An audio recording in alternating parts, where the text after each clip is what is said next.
کیا قربانی کرنے والوں کی سوچ، کیا قربانی کرنے والوں کی نیت ویسی ہے جس طریقے سے ابراہیم علیہ السلام کی نیت ہوا کرتی تھی؟ جو نیت حضرت ابراہیم علیہ السلام کی تھی، جو ان کے اندر اخلاص موجود تھا، جو ان کے اندر توحید کو لے کر کے جو مضبوطی ان کے اندر پائی جاتی تھی، ایک قربانی کرنے والا غور کرے کہ اس اعتبار سے اس کا حضرت ابراہیم علیہ السلام سے کتنا تعلق ہے۔ یاد رہے میرے بھائیو دوستو کہ حضرت ابراہیم علیہ السلام یہ واحد نبی ہے جن کو ہر مذہب والا اپنا امام اور پیشوا مانتا ہے۔ یہودی کہتے کہ ابراہیم ہمارے ہیں، عیسائی کہتے ابراہیم ہمارے ہیں، مشرکین مکہ جو بتوں کی عبادت کرتے تھے وہ بھی اپنے آپ کو ابراہیم علیہ السلام سے جوڑتے تھے۔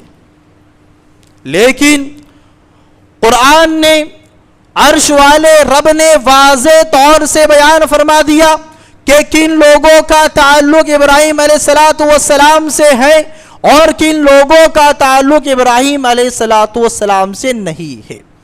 اللہ رب العالمین نے قرآن حکیم میں بیان فرمایا ان اول الناس بابراہیم للذین اتبعوا وهذا النبی والذین آمنوا، کہ لوگوں میں حضرت ابراہیم علیہ السلام سے سب سے زیادہ قریب وہ لوگ ہیں جو ان کی اتباع کرنے والے، جو حضرت ابراہیم علیہ السلام کے نقش قدم پر چلنے والے ہیں، حقیقی معنوں میں وہی ابراہیم علیہ السلام والے ہیں، ان کا تعلق، ان کا رشتہ حضرت ابراہیم علیہ السلام سے ہے۔ اور رب کے قرآن نے بیان فرما دیا وہ کون ہے، وَهَذَا النَّبِي، اور وہ کوئی اور نہیں بلکہ وہ محمد الرسول اللہ صلی اللہ علیہ وسلم، یہ نبی، یہ آخری پیغمبر جن کو ہم نے تمام نبیوں پر فضیلت عطا فرمائی ہے، ان نبی کا حقیقی معنوں میں حضرت ابراہیم علیہ السلام سے تعلق ہے۔ والذین آمنوا، اور وہ لوگ جو ایمان لائے، قیامت تک جو بھی صحیح معنوں میں اللہ پر ایمان لائے گا، اللہ کی کتاب پر ایمان لائے گا، آخرت پر ایمان لائے گا، تمام رسولوں پر ایمان لائے گا، اپنے ایمان کو شرک اور کفر و بدعات جیسی غلاظتوں سے بچائے گا، ہر ایمان والے کا تعلق ابراہیم علیہ السلام سے ہے۔ میرے بھائیو دوستو، آج ہم اور آپ دیکھتے ہیں ایک قربانی کرنے والا قربانی کرتا ہے، اپنے جانوروں کو ذبح کرتا ہے، لیکن اس کا معاملہ کیا ہے؟ وہ شرک و بدعات پر عمل کرنے والا ہے، وہ کفریہ عمل کرنے والا ہے، وہ اللہ کو چھوڑ کر غیر اللہ کو حاجت روا، مشکل کشا اور دولت دینے والا، روزی دینے والا سمجھتے ہیں۔ مشکلات میں جو لوگ اللہ کو چھوڑ کر غیر اللہ کو پکارتے ہیں، آج وہ لوگ بھی اپنی جانوروں کی قربانی کر رہے ہیں۔ لہذا ہم ایسے لوگوں کو یہ پیغام دینا چاہتے ہیں کہ اگر حقیقی معنوں میں یہ تمہارا قیمتی جانور تم اللہ کی بارگاہ میں قبول کروانا چاہتے ہو، قربانی کے مقصد کو حاصل کرنا چاہتے ہو، ابراہیم علیہ السلام سے اپنا رشتہ اگر جوڑنا چاہتے ہو، تو سب سے پہلے اپنے آپ کو شرک و بدعات سے دور کرو، شرک و بدعات سے بیزاری اختیار کرو، جس طریقے سے ہمارے اور آپ کے باپ، اس امت کے والد حضرت ابراہیم علیہ السلام نے شرک سے بیزاری کا اظہار کیا تھا۔ یہ ان کی شرک سے بیزاری کا عمل تھا، یہ جذبہ تھا جو عرش والے رب کو اتنا پسند آیا۔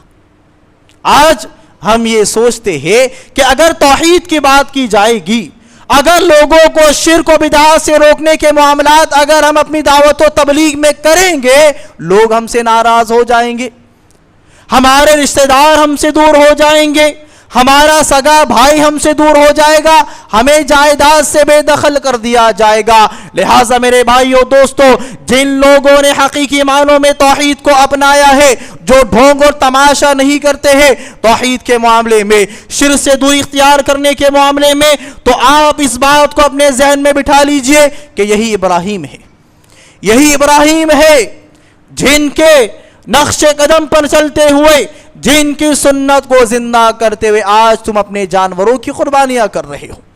انہوں نے اپنے باپ کو چیلنج کیا. وہ باپ جن کے گھر میں آپ نے پرورش پائی تھی, جن کی جائیداد میں آپ کو حصے داری ملنے والی تھی, جو باپ اور ایک بیٹے کا رشتہ کیا ہوتا ہے دنیا اسے جانتی ہے, یہی ابراہیم ہے. رب کی توحید کے واسطے, اپنے ایمان کی حفاظت کے لیے, اپنے عقیدے کی صفائی کے لیے حضرت ابراہیم علیہ السلام نے اپنے باپ سے بھی مقابلہ کیا. قرآن نے سورہ مریم آیت نمبر 41 کے اندر اللہ رب العالمین نے آپ کے عقیدے, آپ کے مقابلے کو اس انداز میں بیان فرمایا کہ اللہ رب العالمین نے وَاذْكُرْ فِي الْكِتَابِ إِبْرَاهِيمَ إِنَّهُ كَانَ صِدِّيقًا نَبِيًّا إِذْ قَالَ لِأَبِيهِ يَا أَبَتِ لِمَ تَعْبُدُ مَا لَا يَسْمَعُ وَلَا يُبْصِرُ وَلَا يُغْنِ عَنْكَ شَيْئًا. خطاب کس سے ہو رہا ہے؟ خطاب محمد الرسول اللہ صلی اللہ علیہ وسلم سے ہو رہا ہے. ہم آپ جانتے ہیں کہ اللہ کے رسول صلی اللہ علیہ وسلم حضرت ابراہیم علیہ السلام کے زمانے میں موجود نہیں تھے, لیکن اللہ رب العالمین نے آپ کو ان حالات سے باخبر کیا, آپ کو بتایا, آپ کو نصیحت فرمائی کہ اے نبی محمد الرسول اللہ صلی اللہ علیہ وسلم, آپ ابراہیم کو یاد کیجیے. ارے ہمارا ایک بندہ ایسا گزرا ہے نبی جن کو آپ کو یاد کرنا چاہیے, جن کی زندگی آپ کو پڑھنی چاہیے, جن کی سیرت کو آپ کو دیکھنا چاہیے. وہ نبی انہو کان صدیقا نبیہ, وہ سچے نبی تھے, حق گو تھے, حق بات کہنے والے تھے, باطل سے ٹکرانے والے تھے, باطل کی پیروی سے اپنے آپ کو روکنے والے تھے, رب کی توحید کے خاطر شرک کو ختم کرنے کے لیے لوگوں کے سامنے ڈٹنے والے تھے. اللہ اکبر میرے بھائیو دوستو, ابراہیم علیہ السلام کے بارے میں رب اپنے کلام میں فرما رہا ہے کہ ابراہیم سچے نبی تھے. معاملہ ختم, ابراہیم علیہ السلام کی نجات کا ذریعہ شروع, آپ جنت کے حقدار, آپ تمام چیزوں میں کامیاب ہو گئے, اس لیے کہ اللہ تعالیٰ نے آپ کو سچا کہہ دیا. اللہ اکبر. کہا کیوں کہا؟ اس کی وجہ اللہ رب العالمین نے بیان فرمائی کیوں سچے نبی تھے. اذ قال لی ابی, ابراہیم علیہ السلام نے اپنے باپ سے کہا, اپنے باپ کو سمجھایا, اے ابا جان, آپ ایسی معبودان باطلہ کی عبادت کیوں کرتے ہیں جو نہ سن سکتے ہیں, نہ دیکھ سکتے ہیں, اور نہ وہ لوگوں کو کوئی فائدہ پہنچا سکتے ہیں. میرے بھائیو دوستو, اس آیت کریمہ سے ہمیں اور آپ کو جو پیغام ملتا ہے بڑا سادہ, بڑا آسان ہے کہ دنیا میں اللہ کے علاوہ جن کو بھی پکارا جاتا ہے, جن سے بھی مدد مانگی جاتی ہے, ان کے بارے میں قرآن نے صاف طور سے یہ بتلا دیا ہے کہ وہ نہ سن سکتے ہیں, نہ وہ دیکھ سکتے ہیں, اور نہ وہ لوگوں کو فائدہ پہنچا سکتے. اب رب کا قرآن یہ کہتا ہے, اب اس کے بعد اگر کوئی ایک اپنے آپ کو مسلمان کہنے والا, نبی اور صحابہ سے محبت کا جھوٹا دعویٰ کرنے والا یہ کہے کہ فلاں جگہ تو مرادیں پوری ہوتی ہے, فلاں جگہ اولادیں ملتی ہے, فلاں جگہ کاروبار کو سیٹ کر دیا جاتا ہے, کاروبار کے نقصان سے ہم اور آپ بچ جاتے ہیں, تو رب کا کلام یہ کہتا ہے, ہمارا ایمان یہ کہتا ہے, ہماری توحید یہ کہتی ہے, قرآن سے ہمارا رشتہ یہ کہتا ہے کہ ایسا آدمی جھوٹا ہے, ایسا آدمی جھوٹا ہے. اور اگر ایسی بات کرنے والی پوری دنیا کیوں نہ ہو, پوری دنیا جھوٹی ہے, پوری دنیا ایک طرف اور عرش والے رب کا کلام, عرش والے رب کی کتاب ایک طرف ہے. یہ ہم رب کی قرآن پر اس انداز میں ایمان لاتے ہیں کہ دنیا والے اکٹھے ہو جائے, جمع ہو جائے اس بات کو لے کر کے کہ اللہ کے علاوہ غیر اللہ بھی سنتے ہیں, دیکھتے ہیں, لوگوں کی مرادیں پوری کرتے ہیں, تو ہمارا ایمان ہمیں اس بات کے لیے تیار کرتا ہے میرے بھائیو دوستو کہ سب جھوٹ ہیں. تو قربانی کرنے والوں کو سب سے پہلے اپنے عقیدے کو محفوظ کرنا ہے, اپنے عقیدے کو بہتر بنانا ہے, شرک سے اپنے آپ کو بچانا ہے.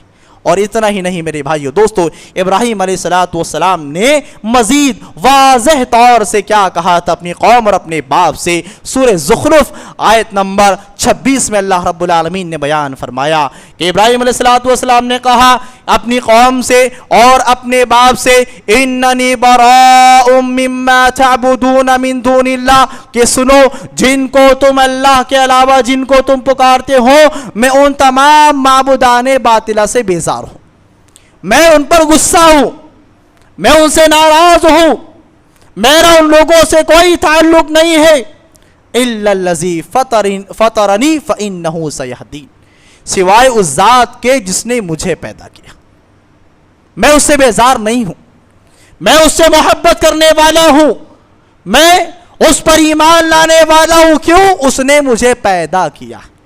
وجہ بتائی میرے بھائیو دوستو، جو دنیا کو وجود دے، جس کے اندر جو لوگوں کے ذریعے پیدائش کے تخلیق کے معاملات کو جاری ساری کرے، وہی عبادت کے لائق ہے، اسی کی عبادت ہونی چاہیے، اسی کے آگے سر جھکنا چاہیے، اسی سے مرادیں مانگنی چاہیے، اسی کے نام کی نظر و نیاز ہونی چاہیے، اس لیے کہ اس نے ہمیں اور آپ کو پیدا کیا۔ اور ہم ہی نہیں میرے بھائیو دوستو، مسلمان کے علاوہ آپ غیروں سے بھی سوال اگر آپ کریں کہ تم کو کس نے پیدا کیا، وہ کہتے اوپر والے نے پیدا کیا۔ اور اوپر والا کون ہے؟ ہم اور آپ جانتے ہیں، الرحمن علی العرش استوی، کہ رحمان کہاں پر مستوی ہے؟ عرش پر مستوی۔ اپنی ذات کے اعتبار سے اللہ تعالیٰ عرش پر ہے، لیکن اللہ کا علم ہر جگہ موجود ہے۔ بہت سے لوگ یہ سمجھتے نعوذ باللہ کہ اللہ ہر جگہ موجود ہے۔ نہیں میرے بھائیو دوستو، اللہ ہر جگہ موجود نہیں ہے۔ اگر اللہ ہر جگہ موجود ہوتا تو اللہ یہ نہ کہتا کہ اللہ عرش پر مستوی، اللہ پھر قرآن میں یہ کہتا کہ اللہ ہر جگہ موجود ہے۔ اللہ اپنی ذات کے اعتبار سے جیسے اللہ کو منظور ہے، جیسے اللہ کی شان کے لائق ہے، ہمیں نہیں معلوم۔ اللہ جس انداز میں ہے اپنی ذات کے اعتبار سے عرش پر ہے، لیکن اللہ کا علم ہر جگہ ہے، کون کیا کر رہا ہے، کس انداز میں اس کی نیت کیا ہے، اس کے رات اور دن تنہائی بھیڑ کے کیا معاملات ہیں، اللہ کے سب علم کے اندر ہیں۔ تو لہٰذا میرے بھائیو دوستو، ابراہیم علیہ السلام کے اس سنت کو زندہ کرنے والے، قربانی کرنے والوں کے لیے پہلا پیغام یہ ہے کہ وہ اپنے آپ کو شرک سے محفوظ رکھیں۔ بڑا افسوس ہوتا ہے میرے بھائیو دوستو، ہم اور آپ دیکھتے ہیں اپنے سماج اور معاشرے کا ہم اور آپ جائزہ لیتے ہیں، اور آپ نے بھی دیکھا ہوگا کہ ایسے لوگ آپ کو مل جائیں گے جو غیر اللہ کی عبادتیں کرتے ہیں، ان کے ہاتھوں میں غیر اللہ کے ناموں کے دھاگے بندھے ہیں، ان کے پیروں میں دھاگے، ہاتھوں میں دھاگے ہیں، گلوں میں دھاگے ہیں، کڑے ہیں، اور نہ جانے کیسے کیسے آستھانوں سے انگوٹی نگ لا کر کے کہ وہ اس کے ذریعے ان کو نفع ہوتا ہے، نقصان ہوتا ہے۔ ایسے معاملات کرنے والے بھی اپنی جانوروں کو ذبح کر رہے ہیں۔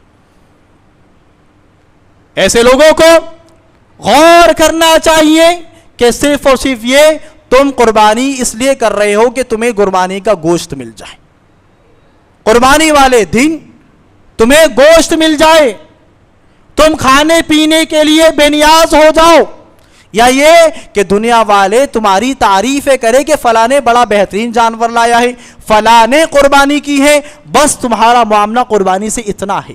اگر تمہارے اندر شرک موجود ہے، اگر تم اللہ کے علاوہ اوروں کی عبادت اگر تم کرتے ہو، تو تمہارا قربانی کرنا تمہیں کوئی فائدہ نہیں دے گا۔ اس لیے کہ اللہ رب العالمین نے سورہ حج میں بیان فرمایا کہ لَن يَنَالَ اللَّهَ لُحُومُهَا وَلَا دِمَاؤُهَا وَلَٰكِن يَنَالُهُ التَّقْوَىٰ مِنكُمْ، کہ اللہ کو نہ تو تمہاری قربانی کے جانوروں کا گوشت ملتا ہے، نہ تو خون اللہ تک پہنچتا ہے، جو چیز اللہ تک پہنچتی ہے وہ تمہارے دلوں کا تقویٰ ہوتا ہے کہ تم نے اپنے جانوروں کو کس نیت سے اللہ کی بارگاہ میں ذبح کیا ہے۔ اور تقوی کا پہلا اصول کیا ہے میرے بھائیو دوستو، کہ انسان ایک قربانی کرنے والا توحید پرست ہونا چاہیے، اللہ پر ویسے ایمان لانے والا ہونا چاہیے جس طریقے سے رب کا قرآن مطالبہ کرتا ہے،